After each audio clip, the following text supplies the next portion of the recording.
as we welcome in CC Sabathia, Bob Lorenz, Michael K. Congratulations. You know, you're a lot shorter than I thought. Let's talk about this in terms of the welcome that you got from the Yankees, and was this what you expected after everything that you'd heard? Yeah, this is definitely what I expected. I heard that it could get crazy and at times, but I definitely expected to come in here and be welcome, and I have, and it's been a lot of fun. They've been, me and my wife have been welcomed, real well, and it's been a lot of fun. Now, obviously, you spent the majority of your career with the Indians, and last year with the Brewers. They loved you in Milwaukee, and you loved being there. How tough a decision was it to leave Milwaukee? You know what? I think, going to Milwaukee, I kind of, knew that it was just going to be, to the end of the year, and I did have a good time there. I mean, I made some lifelong friends in that clubhouse and some guys that, I've been talking to for a long time. But, when it came down to it, I wanted to win. And I, like I said, the supporting cast here and everything that goes along with it, I think this is the best place for me to try to win a ring, and that's what I'm about. CC, there was a lot written about a hesitancy because of your preference for the West Coast. You grew up there, and it's understandable for anybody who wants to live where they want to live, and you had that right to make that decision, that you had a hesitancy to play in New York. How much of that was true, and what was finally the hook when you looked at your wife, Amber, and said, you know what, let's do this, let's make a commitment to it? You know what the hook was? Like I said, the winning.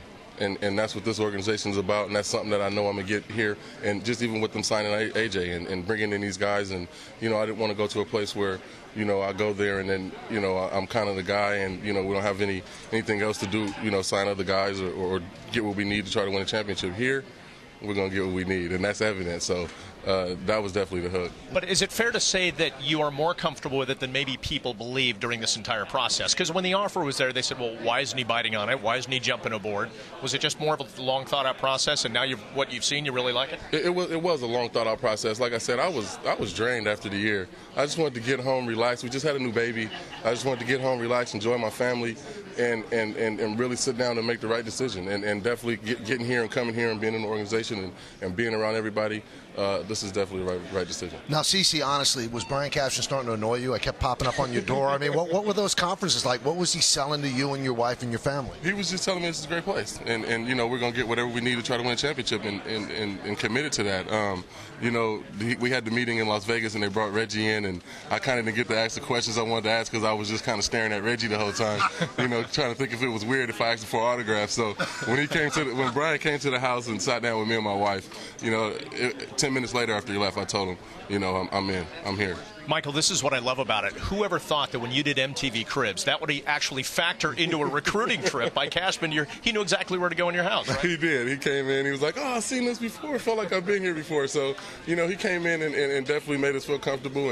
And like I said, since we've been here, we're moving here, and we're bringing our family here, and we're here now, so and he definitely sold that to us, and I'm excited to be here. Now, you said there's always a chance to win here, CC, but with that, there's an inherent pressure that you have to win. And if you don't win, then there's a lot of criticism. Are you prepared for that? I am, and I think, there's no amount of pressure that somebody can put on me that I don't put on myself already. I feel like every time I go out there, I should, do my job. And when we know in baseball that's not going to happen every time, but like I said, I don't think there's an amount of pressure that anybody outside can put on me that I don't put on myself. And like I said, with the support of, having AJ here and Jabba and these guys, I think, we'll just go out and do and be me and have fun. I think it will be fine. I talked to a lot of guys in Cleveland, guys that covered you, and they said, this guy is the nicest guy in the world. Are you the nicest guy in the world? I don't think I'm the nicest guy in the world.